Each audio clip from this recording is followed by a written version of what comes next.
क्षमा प्रार्थी हूं, कोई बड़ी तकनीकी खराबी की वजह से मेरा लिंक आपसे एस्टेब्लिश हो गया, लेकिन अच्छा रहा, वो लिंक जारी रहा।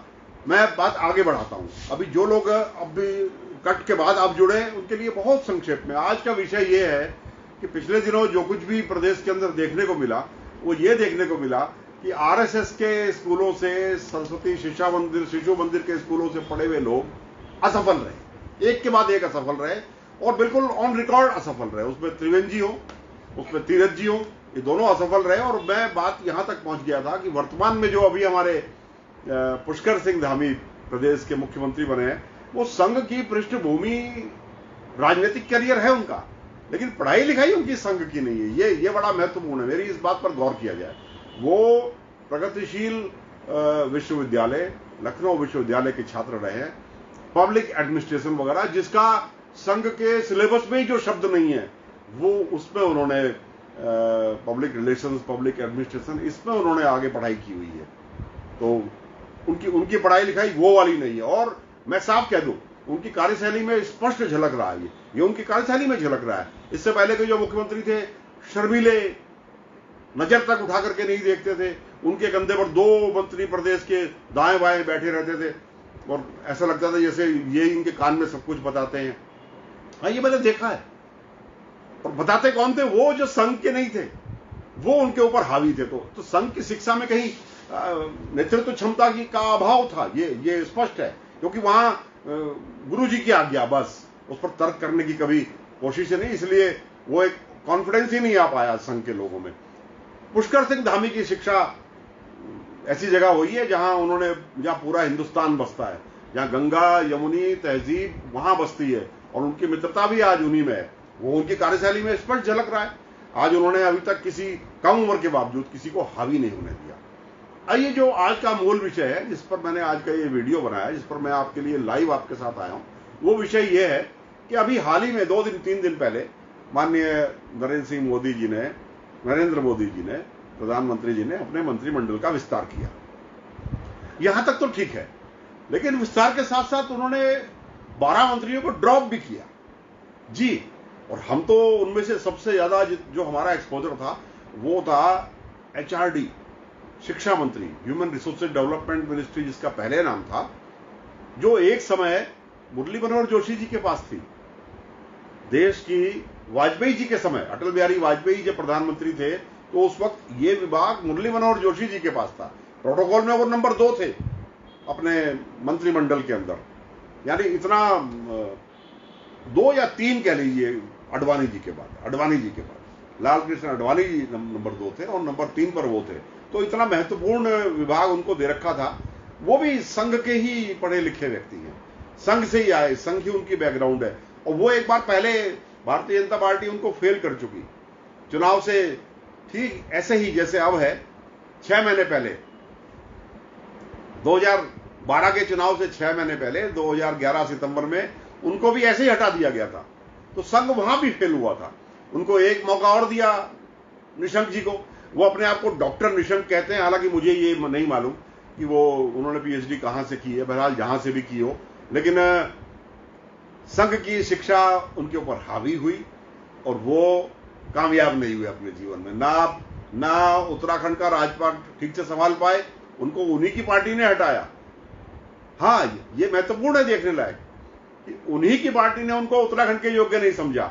उन्हें एक मौका और दिया गया और उनको दिल्ली में HRD मिनिस्टर बनाया गया। 2 साल के अंदर ही निशंक जी, क्या हुआ? संघ में सिखाया नहीं आपको कैसे नेतृत्व करते हैं? संघ यहां फेल हो रही है लगातार। और बाकी और भी बहुत सारे, अब प्रकाश जावड़ेकर, उनके खाने पीने, उठने बैठने, सोने जागने, उसमें संघ के अलावा कुछ उन्होंने जीवन में कुछ देखा नहीं, उनको हटा दिया गया। तो जितने भी इस प्रकार के लोग थे, उन सबको, अब ये बरेली वाले जो थे, मैं उनका भी नाम भूल गया, गहरवार साहब, बरेली के गहरवार जी, उनको हटा दिया। संघ वाले, संघ के अलावा उन्होंने और कुछ देखा, तो परफॉर्म नहीं कर पा रहे ना। अच्छा, यहां ये भी महत्वपूर्ण इतना नहीं है कि ये मैं कह दूं कि साहब संघ के लोग 12 लोग हटा दिए, होगा, इनके बदले दूसरे संघी लाते तो समझ में आता। डॉक्टर हर्षवर्धन जी, बचपन से संघ से प्रभावित हैं, बाद में एमबीबीएस करा, लेकिन वो संघ की शिक्षा उनके दिमाग में हावी रही। नतीजा ये हुआ कि इस कोरोना काल में उनकी भूमिका, बस उनसे ज्यादा भूमिका तो एम्स के डायरेक्टर की थी, डॉक्टर गुलेरिया की। डॉक्टर गुलेरिया की बात ज्यादा ऑथेंटिक थी, उन्होंने इस पूरे ट्रीटमेंट को दिशा निर्देश दिया, उनकी बात सुनने लायक होती थी और उनकी प्रेडिक्शन 100% सही निकली। उन्होंने इस बीमारी को बिल्कुल ढंग से पकड़ा। डॉक्टर साहब, आप तो हर्षवर्धन जी, आप तो डॉक्टर भी हो, प्रैक्टिसिंग डॉक्टर आप रहे हो, आपको अभी तक शायद अंदाजा नहीं है कोरोना क्या है, कब ठीक होगा। इधर उधर से 2-4 नोट्स आपने लिए, उसको पढ़ दिया। ये आपका फेलियर है। आपका फेलियर एज ए डॉक्टर भी है और एज ए मिनिस्टर भी है। और ये मैं नहीं कह रहा आपके फेलियर की बात, आपके फेलियर की बात प्रधानमंत्री कह रहे हैं। प्रधानमंत्री जी ने आपको अचानक हटा दिया। अब वो बहाना बनाया जाएगा क्योंकि आपने रोष प्रकट किए, अपने अपने हटने पर चुपचाप किए। पब्लिक में 1-2 का आया, जैसे सुना है कि रविशंकर प्रसाद जी ने तो पूछ ही लिया नड्डा जी से, इस्तीफा दे दूं, कारण क्या है। ऐसा बताया जा रहा है, इसका कहीं से खंडन भी नहीं आ रहा। जब मोदी जी ने अपने बगल में बैठा करके भारतीय जनता पार्टी के अध्यक्ष जेपी नड्डा जी को ये इंस्ट्रक्शंस दी कि इन मंत्रियों को फोन करके इनका इस्तीफा ले लो, तो रविशंकर प्रसाद जी, उनको पास मिल गया था राष्ट्रपति भवन का, वो वर्तमान मंत्रियों की जो कतार है उसमें बैठे हुए थे, उनको वहीं कहा गया कि अभी अपना इस्तीफा भेज दीजिए। उन्होंने तो पूछ ही लिया क्यों। तो ऐसे बहुत सारे क्यों और हुए होंगे, तो उसका जवाब देने के लिए आप कह रहे हैं इनकी सेवा संगठन में लेंगे। तो संगठन के लायक है, सरकार के लायक नहीं है, ऐसा कैसे मोदी जी? एक व्यक्ति जो सरकार नहीं चला पा रहा इतने बड़े सिस्टम के बावजूद, वो संघ में, वो संगठन में क्या कर लेगा? यानी संगठन में आप उनको भेज रहे हो जो सरकार में फेल हो गए, असफल लोगों को भेज रहे हो ना। जो लोग परीक्षा में पास नहीं हुए, जो आपकी परीक्षा में फेल हो गए, फेल हुए तभी आपने हटाया। आपको उनसे बेहतर लोग चाहिए था ना, तो वो आपकी नजरों में बेहतर नहीं मिले। ये स्पष्ट है इसका संदेश। आप इसका कोई भी कारण दें, मगर प्रधानमंत्री अगर किसी मंत्री को अपने कैबिनेट से बीच में 5 साल के लिए चुने गए लोगों को अगर 2 साल में ही हटा ले, इसका साफ संदेश है कि वो उनके कार्य से संतुष्ट नहीं है। तो ये संघ के लोग आपके पैमाने पर खरे नहीं उतर रहे, इनको पूरे देश का एक्सपोजर ही नहीं है, इनका ऑलराउंड डेवलपमेंट हुआ ही नहीं, इनका सर्वांगीण विकास हुआ ही नहीं, इनका व्यक्तित्व एक कुएं के मेंढक की तरह से बन करके रह गया। ये इसके संदेश है, क्योंकि वो लगातार फेल हो रहे हैं। और आज से नहीं, पहले से मोदी जी, अटल बिहारी वाजपेयी जी, आपने हमेशा उन लोगों को तरजीह दी जो अंग्रेजी में धारा प्रवाह है। हाँ, यह आपने किया, हमेशा किया। अरुण जेटली बहुत अच्छी हिंदी जानते हैं, वो डिबेटर रहे हैं, अखिल भारतीय विद्यार्थी परिषद के नेता रहे हैं, दिल्ली विश्वविद्यालय के छात्र संघ के अध्यक्ष रहे हैं। मैंने उनको 1975 की रैली में देखा था, जयप्रकाश नारायण जी की रैली। मैं भी उस रैली में गया था, बोट क्लब की वो रैली, जहां अब रैली नहीं होती, इंडिया गेट के बगल वाला जो बोट क्लब है। लाखों छात्रों की उस रैली को उन्होंने लीड किया था, बुलेट्स, रॉयल एनफील्ड का एक पूरा कंटिंजेंट, एक जत्था लेकर के अपने साथ में। वो धारा प्रवाह अंग्रेजी में बोलते हैं, आपने इसलिए उनको हमेशा तरजीह दी, उनको वित्त मंत्री बना के रखा। पहले अटल जी की सरकार में रहे और मोदी जी की सरकार में वो आज जीवित नहीं है, लेकिन मैं उनकी आलोचना नहीं कर रहा, मैं उनकी योग्यता के बारे में बोल रहा हूं। वो योग्य थे, तो योग्य कौन निकला? योग्य वो निकला जिसको हिंदी के अलावा अन्य भाषाएं भी आती हैं। और स्पष्ट कर दूं कि अन्य भाषाओं की बुराई वो लोग करते हैं जो वो सीख नहीं पाए, जिनमें इतनी योग्यता नहीं है, जिनमें इतना कॉन्फिडेंस नहीं है, जिनका जीवन संघ ने खराब किया।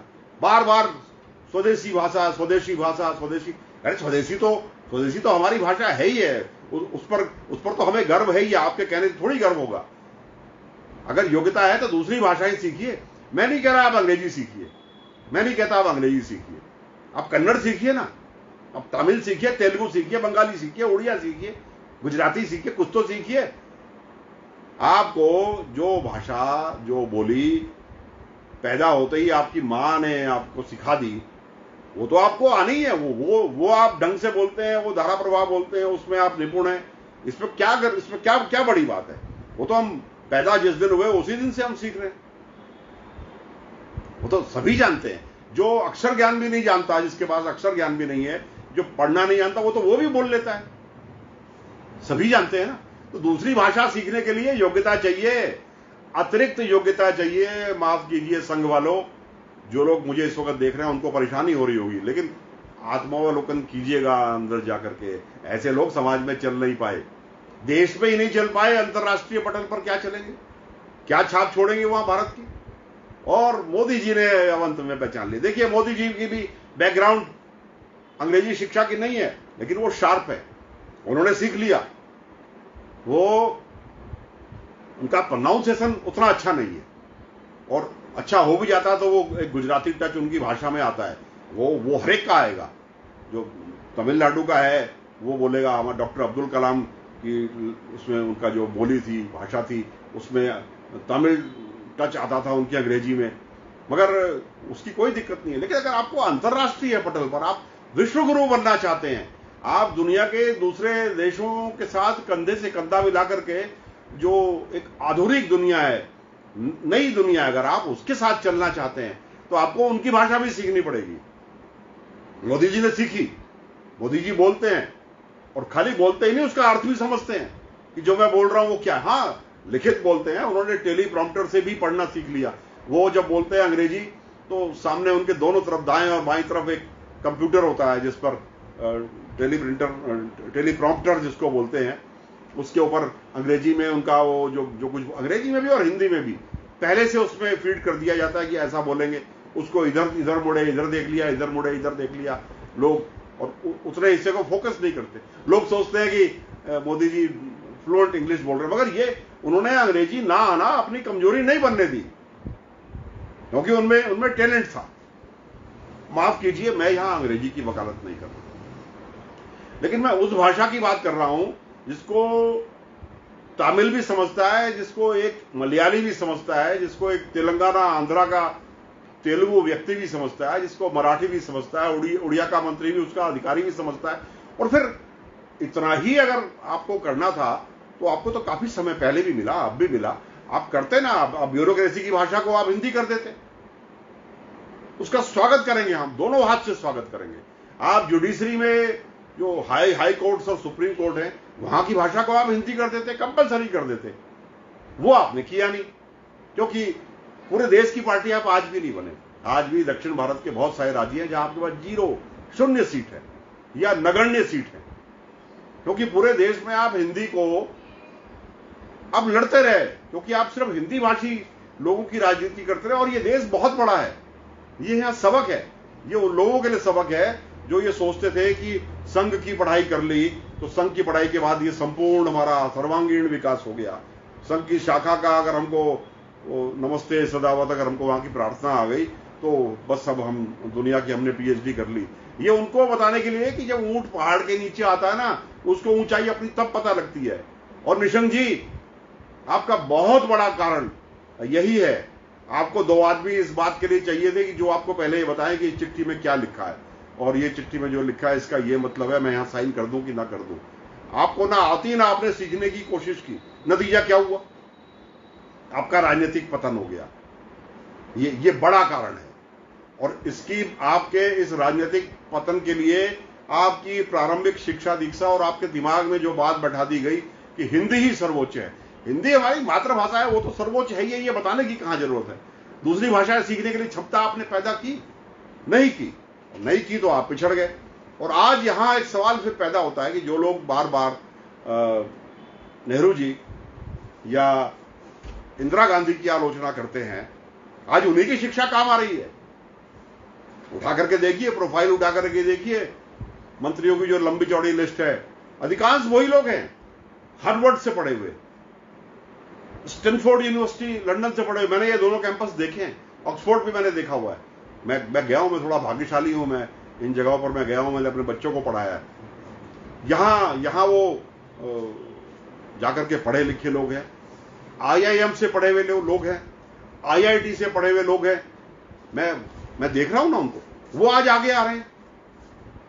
तो यहां स्पष्ट है कि प्रधानमंत्री नरेंद्र मोदी, जिनको 7 साल का अनुभव आज अपने पार्टीजनों के बीच हो गया, और उन्होंने ये समझ लिया कि इसमें कौन कूड़ा है और किसमें योग्यता है। वो बाहर से नए लोगों को ला रहे हैं, ऐसे लोगों को भी ला रहे हैं जो सांसद भी नहीं है, उनको भी ला रहे हैं, रिटायर्ड आईएएस को ला रहे हैं, बहुत सारे वकीलों को ला रहे हैं, और वो इस बात का बहुत ध्यान रख रहे हैं कि जिनको हिंदी के अलावा अन्य भाषाएं भी आती हो।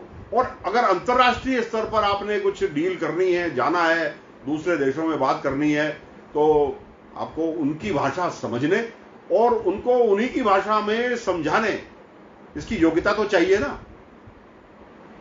ऐसे लोगों को लेकर के आए, वो रिटायर्ड आईएएस को कितने ले आए, वो कितने वकीलों को ले आए, कितने डॉक्टर्स को ले आए, कितने टेक्नोक्रेट्स को ले आए। और बात कीजिएगा जिनकी आप रोज आलोचना करते हो ना, नेहरू और इंदिरा की, उन्हीं के द्वारा स्थापित आईआईटी से पढ़े हुए लोग हैं वो, उन्हीं के द्वारा स्थापित आईआईएम के लोग हैं वो, और देश के योग्यतम लोगों में जिन लोगों ने अपनी छाप आज छोड़ी है ना, खाली हिंदुस्तान में ही नहीं, खाली पूरी विश्व की जो बिरादरी है, पॉलिटिकल बिरादरी है, उसके बीच में ही नहीं, बल्कि मोदी जी की भी पसंद वही बने हैं आज।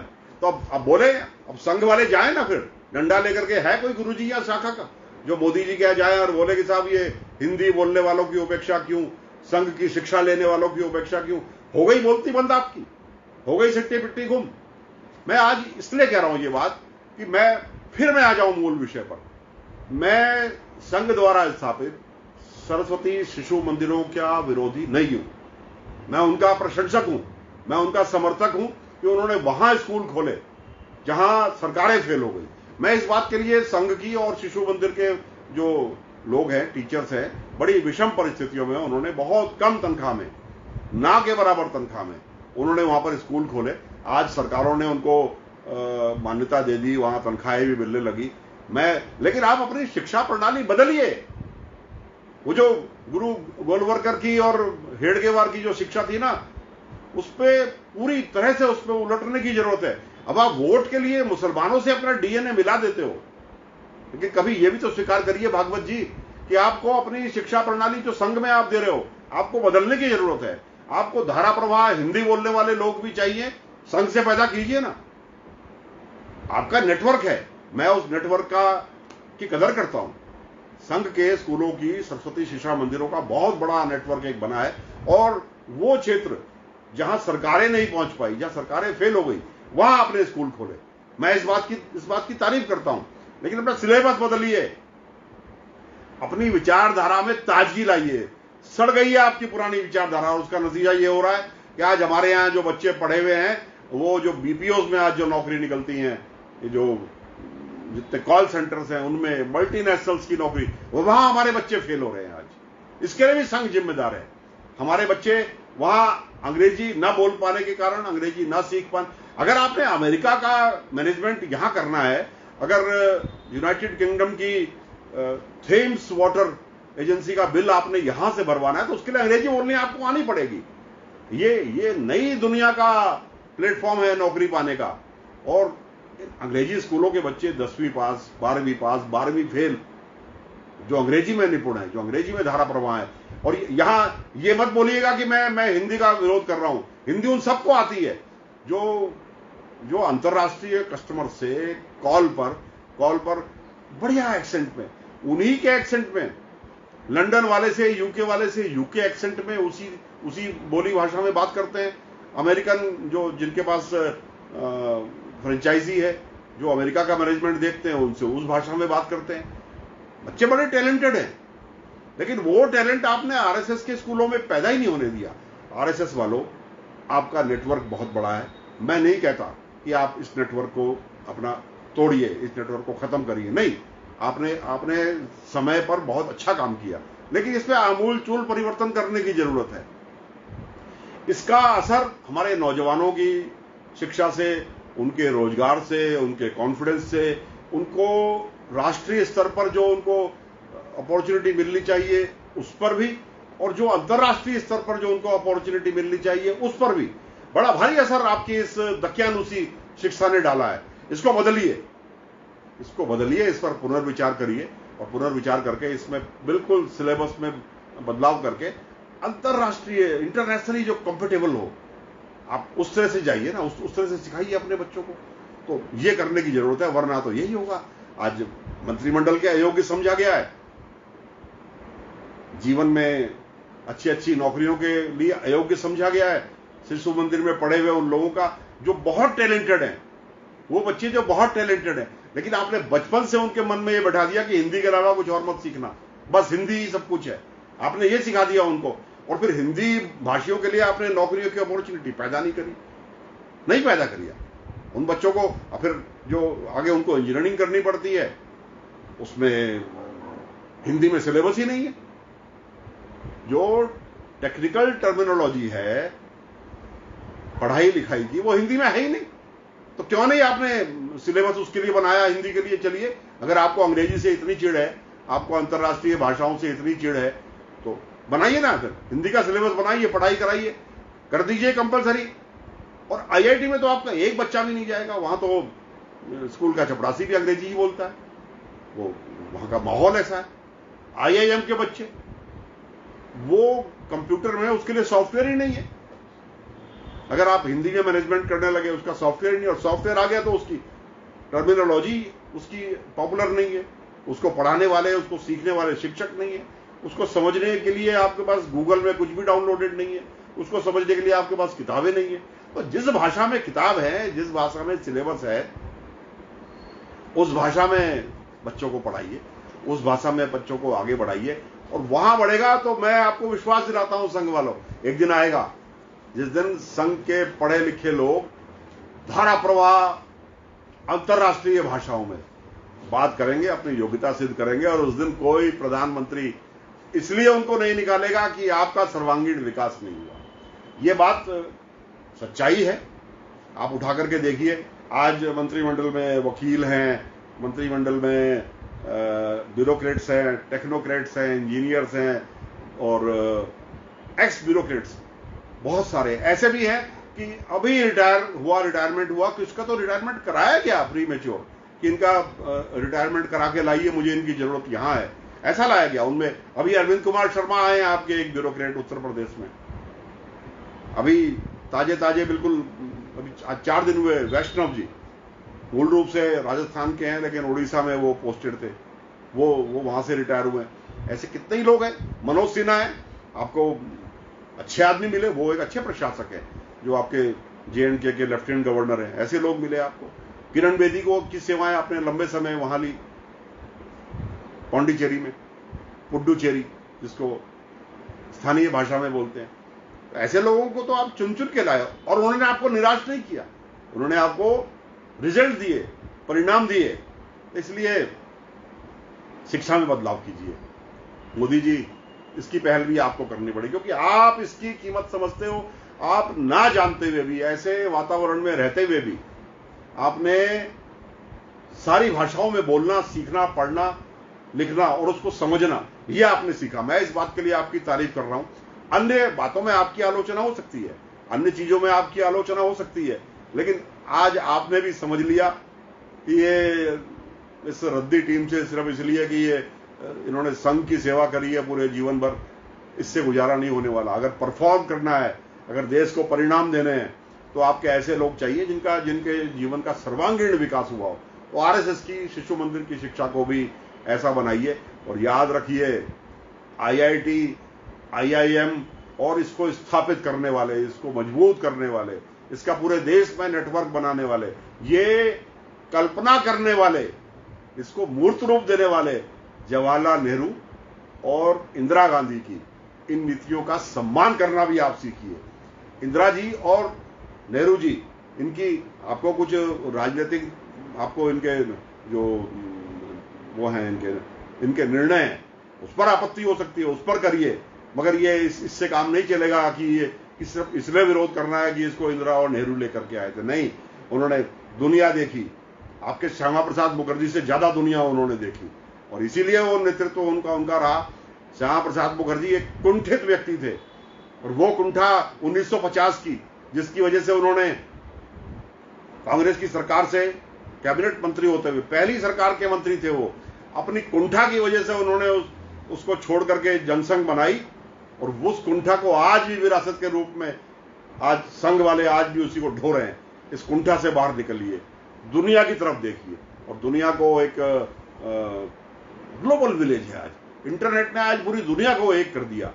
इंटरनेट की दुनिया में 1 सेकंड के 100वें हिस्से में आप दुनिया के किसी कोने में भी अपनी बात कह सकते हो और आपकी बात आप तक पहुंच सकती है।